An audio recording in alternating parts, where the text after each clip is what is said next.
يقول الله في محكم كتابه بسم الله الرحمن الرحيم قل إن صلاتي ونسكي ومحياي ومماتي لله رب العالمين صلوا على محمد وآل محمد. الثانية على حب الحسن والحسين.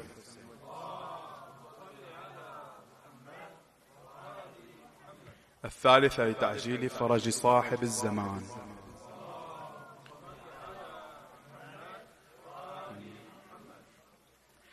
Dans ce verset que je viens de lire, Dieu dit, qul, fi'al amr, c'est un verbe impératif. Donc Dieu ordonne au prophète de dire, Inna salati wa nusuki wa mahyaya wa mamati lillahi rabbil alamin. Ma prière, mes actes de dévotion, ma vie et ma mort, tous également appartiennent à Dieu. On comprend ici à travers ce verset l'importance de la sincérité pour Dieu. Dieu ordonne de dire au prophète, et dans le contexte du verset, on comprend que là, le prophète doit parler aux mécréants de Quraysh, qui étaient des polythéistes. Ils associaient à Allah d'autres divinités. Et donc Dieu lui ordonne de dire que, dis-leur que, contrairement à vous, ma prière à moi, elle est à Allah. Tous mes actes de dévotion sont à Allah. Mais également toute ma vie et ma mort. En d'autres termes, tout ce que je suis, tout ce que je fais, tout ce que je représente, ma vie et ma mort, tout cela est à Allah. Contrairement à vous qui associez à Allah d'autres divinités. Et donc, on comprend de ce verset, comme je l'ai déjà dit, l'importance de la sincérité en islam. Et ce sera notre sujet aujourd'hui. La sincérité en islam. On aura 3 parties aujourd'hui. Premièrement, l'importance de la sincérité en islam. Deuxièmement, l'un des obstacles envers cette sincérité qui est l'ostentation. Sallu ala Muhammad wa ali Muhammad.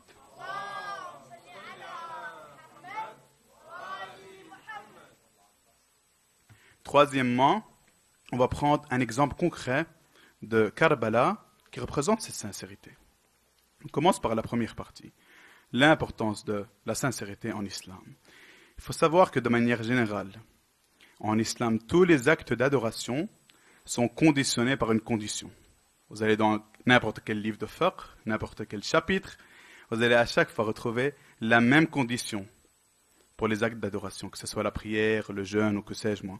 Les ablutions, tous les actes sont conditionnés par la condition de la présence de l'intention pour Allah. Et cette intention doit être pure et sincère pour Allah. Et donc, des ablutions, même les fuqaha, même avant d'aborder les autres conditions qui sont importantes. La prière également, elle a d'autres conditions. La qibla, les habits de celui qui prie, etc. Mais avant d'aborder tout cela, ils abordent toujours, de manière systématique, cette condition qui est la condition de la sincérité envers Allah, l'intention, an-niyya. Et donc, des ablutions, par exemple, concrètement, ça c'est des fatwas, des ablutions qui sont faites sans intention, c'est juste un lavage du corps. Il doit les refaire s'il veut prier. Une prière sans intention, il doit refaire la prière, et cette fois-ci avec intention. Parce que sans intention, c'est juste un mouvement du corps. Le jeûne également. Aujourd'hui, il y a beaucoup de jeûnes non religieux, jeûne intermittent, etc., pour des raisons de santé. Un jeûne religieux en apparence, mais qui n'a pas cette intention pour Allah, n'est pas valide auprès d'Allah. Il doit être refait avec, cette fois-ci, l'intention pour Dieu. Et donc, on comprend à partir de tous ces points l'importance de l'intention en islam.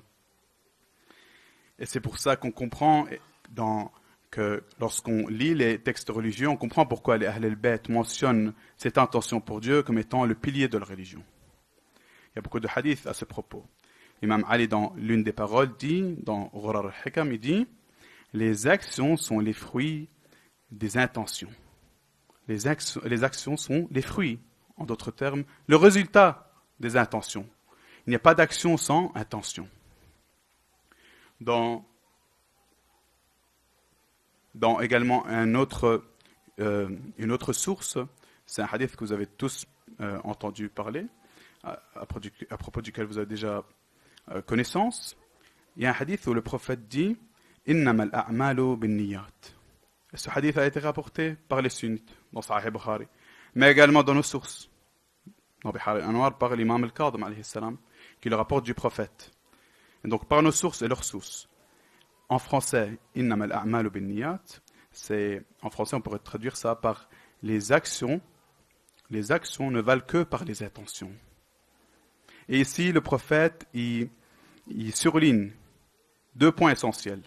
C'est que de manière générale, les actions dépendent des intentions, même en dehors des actes obligatoires en islam. Tu vas aller boire de l'eau maintenant et mettre dans ton verre de l'eau. Toutes ces actions vont être précédées d'une intention.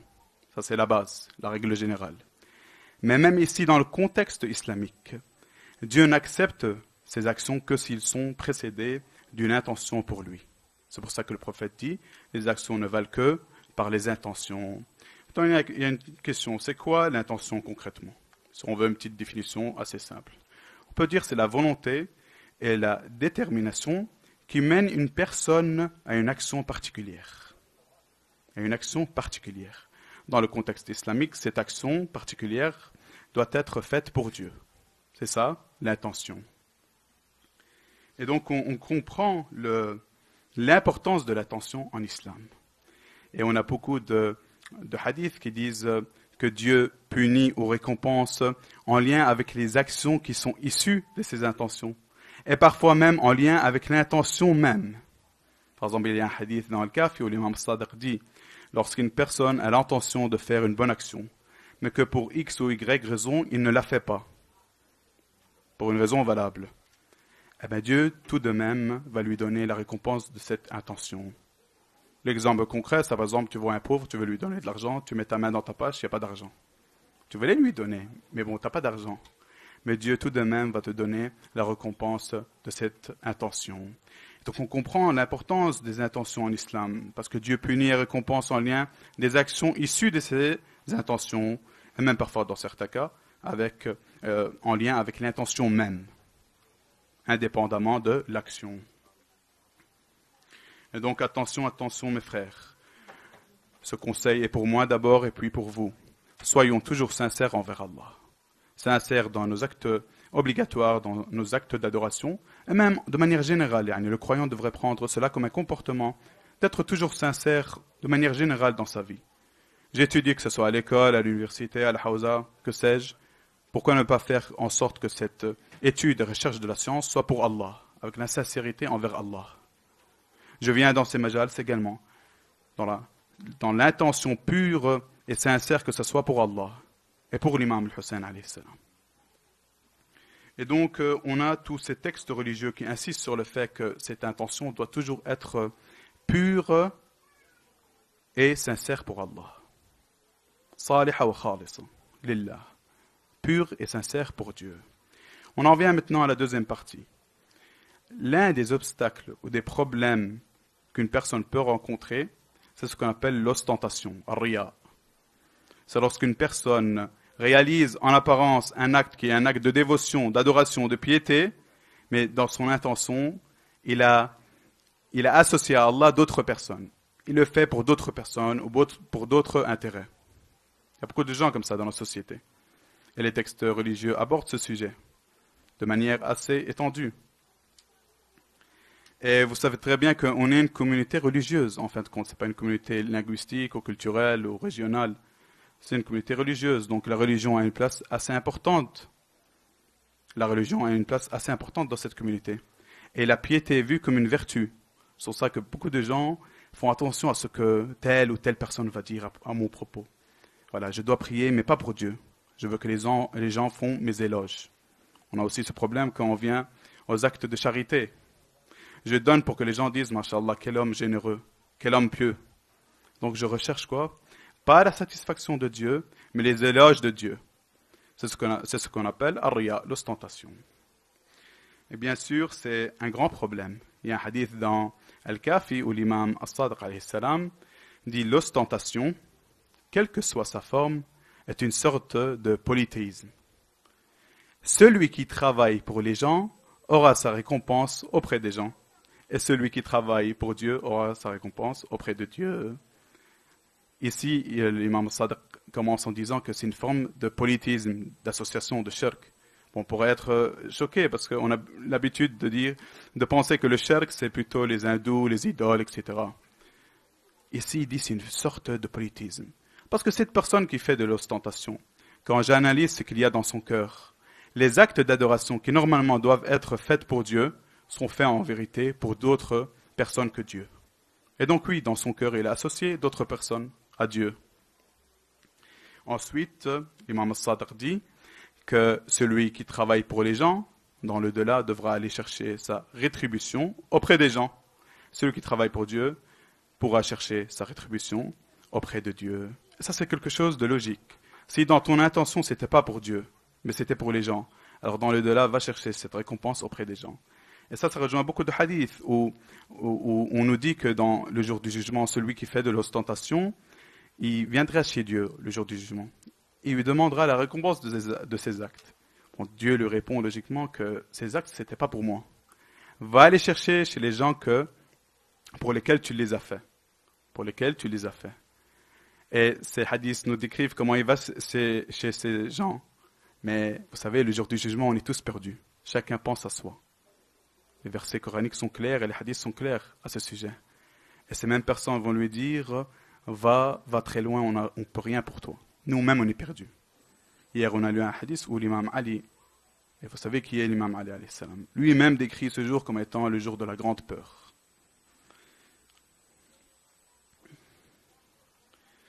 Bien sûr, il y a d'autres hadiths, pour ne pas trop durer, on va juste prendre un deuxième.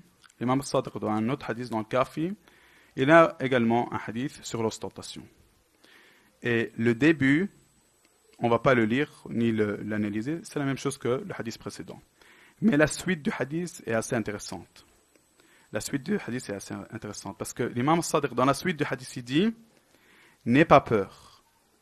N'aie pas peur. » Il n'y a pas une personne qui a, dans ses jours, dans son vivant, à cacher ses bonnes œuvres, sans que Allah, après le passage du temps, il les dévoile aux gens.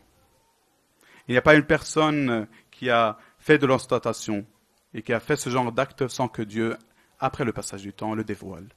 En d'autres termes, l'imam Sadr dit, c'est vrai que ce monde parfois est injuste, parce que toi tu veux éviter l'ostentation, parfois tu caches tes bonnes œuvres, etc. Tu ne veux pas tomber dans ce péché. Mais ce monde est injuste. Peut-être que tu seras touché dans ta réputation auprès des gens. Et Dieu, l'imam Sadr dit dans ce hadith, n'aie pas peur. La réputation, ça c'est pas ton problème, c'est pas ta responsabilité, c'est un combat Allah. Toi fais les bonnes œuvres, sois sincère envers lui, et dans tous les cas, Allah s'occupera de ta réputation, que ce soit maintenant ou après 50 ou 100 ou 200 ans. D'ailleurs, ça me rappelle une histoire, l'imam Sajjad, alayhi salam, il est rapporté même dans les livres sunnites, il a rapporté qu'à son époque, il avait l'habitude de donner beaucoup d'aumônes aux gens de Médine, mais il le faisait de nuit. Il le faisait de nuit pour plusieurs raisons. Tout d'abord, pour ne pas tomber dans l'ostentation, puis deuxièmement, pour d'autres considérations. Parfois, ça peut être humiliant devant tout le monde en pleine journée que tu donnes de l'argent à un pauvre. Bon, ça crée de la pitié, etc. Et de l'humiliation peut-être. Dans tous les cas, il y avait une rumeur par le fait qu'il ne montrait jamais ses bonnes actions et ses actions de charité. Il y avait une rumeur comme quoi l'imam Sajjad, l'imam Zayn al-Abidin était quelqu'un d'avare. Les gens de Médine disaient, mais cet homme a beaucoup d'argent, masha'Allah, on ne le voit jamais donner. Où part cet argent? C'est seulement après sa mort que les gens qui avaient l'habitude de prendre de l'argent, d'être aidés par l'imam, sont apparus. Ils ont commencé à se questionner, mais où était cet homme? Puis tous les habitants de Médine ont découvert qu'en fait c'était l'imam Zayn al-Abidin. Donc n'ayez pas peur. Si tu as peur pour ta richesse, si tu as peur pour ta réputation, etc., ces choses-là, en fin de compte, c'est un combat à Allah. Et Allah est généreux. Il est généreux, il est juste, il est miséricordieux. Si ce n'est pas aujourd'hui, après, comme l'imam Sadr le dit, après le passage du temps, Allah corrigera ses erreurs et ta réputation redeviendra comme elle était avant. Donc ça, c'était à propos de l'ostentation. On commence aujourd'hui avec les événements de Karbala, et spécifiquement, cette soirée, c'est la soirée d'Al-Abbas. Mais avant de commencer, sallu ala Muhammad wa ali Muhammad.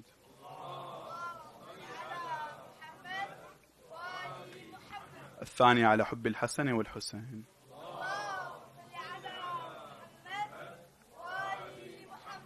الثالث لتعجيل فرج صاحب الزمان.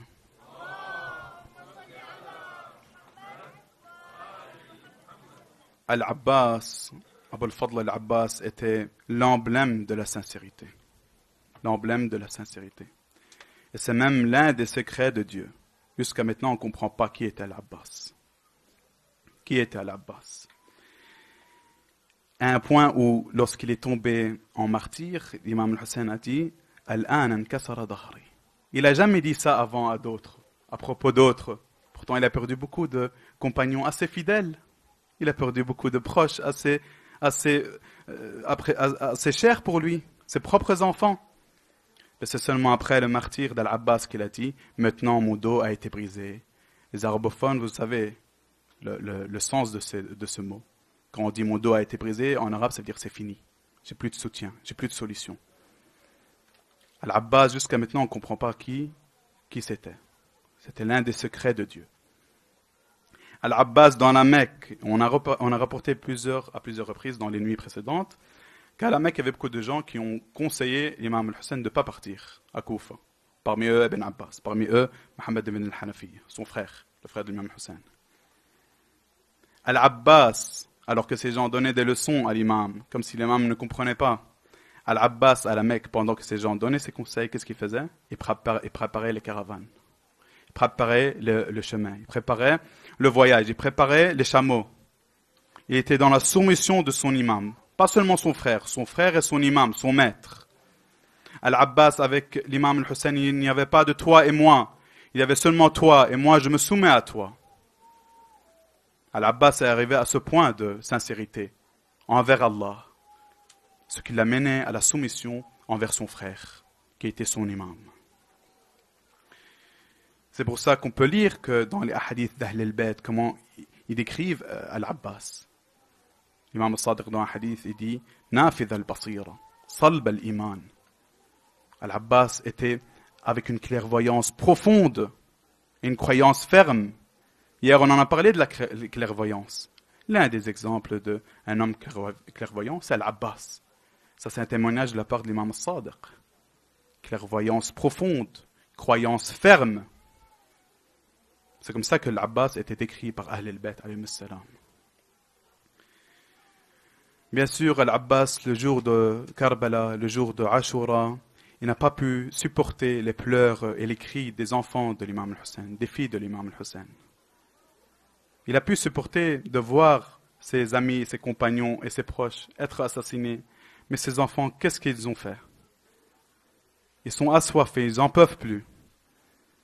Et donc, quand il a vu cette situation, il est allé auprès de l'imam Hussein et lui demanda l'autorisation d'aller essayer de chercher de l'eau dans le fleuve de l'Euphrate.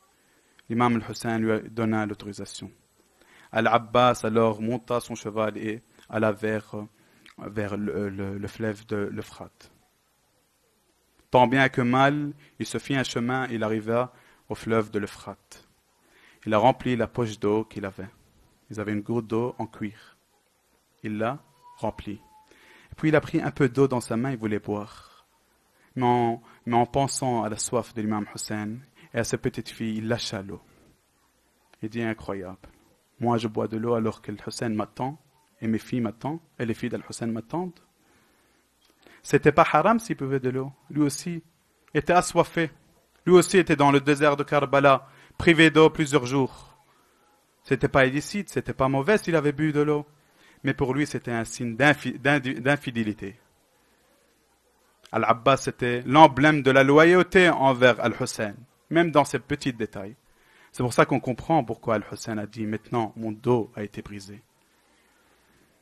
Après cela, Al-Abbas essaya de retourner dans les camps et dans les tentes d'Al-Hussein. Mais l'armée de Yazid l'encerclèrent. Ils jetèrent sur lui des dizaines de flèches. Ensuite, il est tombé de son cheval. Il a essayé de se défendre. Ils ont coupé son bras droit. Ils ont coupé son bras gauche ensuite. Et là, on attribue à Al-Abbas des vers de poésie que vous connaissez tous. Où il dit « Ya nafsu ba'd al-Husayni huni, wa ba'dahu la kunti an takuni. » هذا حسين وارد المنون وتشربين بارد المعين تالله ما هذا فعال ديني ولا فعال صادق اليقين. Il dit, ô mon âme, comparé à Al-Hussein, après Al-Hussein, quelle valeur as-tu? Quelle valeur as-tu? Et après lui, tu n'existes plus. Voici Al-Hussein qui va vers la mort. Et toi, tu veux boire de l'eau fraîche, de l'eau froide? Par Dieu, il jure, Allah, par Dieu, cela ne fait pas partie de ma religion. Et cela ne fait pas partie des actions d'un homme véridique qui reçut la certitude.